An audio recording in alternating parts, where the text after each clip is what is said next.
Mesdames, Mademoiselles et Messieurs, bienvenue sur le journal de ce jour. Le directeur du département d'orientation morale, le brigadier Khaled El-Mahjoub, a déclaré que l'armée nationale travaille sur deux lignes parallèles et harmonieuses, la ligne des opérations militaires et la ligne de négociation politique, indiquant que cela vient dans le but d'atteindre les conditions fixées par le leadership général pour mettre fin à la présence armée, collecter des armes et assurer la sécurité et la stabilité. El-Mahjoub a confirmé que ce sont les forces affiliées au gouvernement de l'UFAQ, soutenues par les mercenaires d'Erdogan, qui ont commencé à violer la trêve samedi dans la région de Wadi Rbia au sud de la capitale Tripoli sur une école armée, continue de faire preuve de retenue, mais elle ne traite que des sources de tri provenant des zones contrôlées par des groupes armés.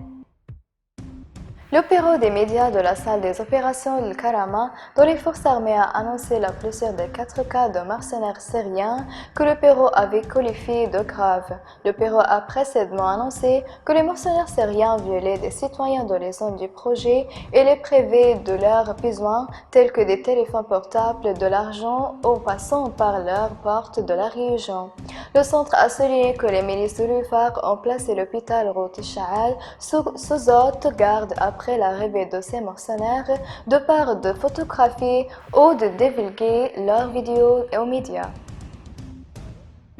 Le chef de la tribu Zaouia Sunusi El-Hleg a confirmé que les tribus libyennes avaient décidé lors de leur réunion de la région de Zwitina de faire plusieurs demandes afin de rouvrir les champs pétroliers. El-Hleg a indiqué dans une déclaration à l'agence russe Sputnik que des chefs tribus de toutes les Libyes étaient présents à la réunion. Ils se sont mis d'accord sur plusieurs demandes, dont la plus importante était de renoncer à la reconnaissance du gouvernement Sarraj, au chargé le chef de la Banque centrale et le directeur de la National Oil Corporation ferme un gouvernement pour mener les affaires et la répartition équitable des richesses. Il a expliqué qu'en cas de changement de gouvernement, le nouveau serait responsable de la répartition de la richesse et s'il continuait un fonds souverain sous la supervision des Nations Unies pourrait être créé qui serait chargé de diviser la richesse entre les régions. Il a également souligné que les tribus soumettraient la proposition aux Nations Unies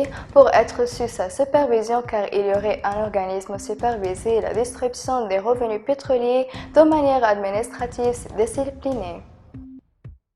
La mission d'appui des Nations Unies OLEPI a condamné ce qu'elle a qualifié de violations flagrantes et persistantes de l'embargo sur les armes imposées à la Libye malgré les engagements pris par les pays qui ont participé à la conférence de Berlin. La mission des Nations Unies a déclaré dans un communiqué que la trêve, qui est entrée en vigueur le 12 de ce mois avec l'approbation du commandement général des forces armées et du Sarraj, a entraîné une diminution notable des hostilités à la Tripoli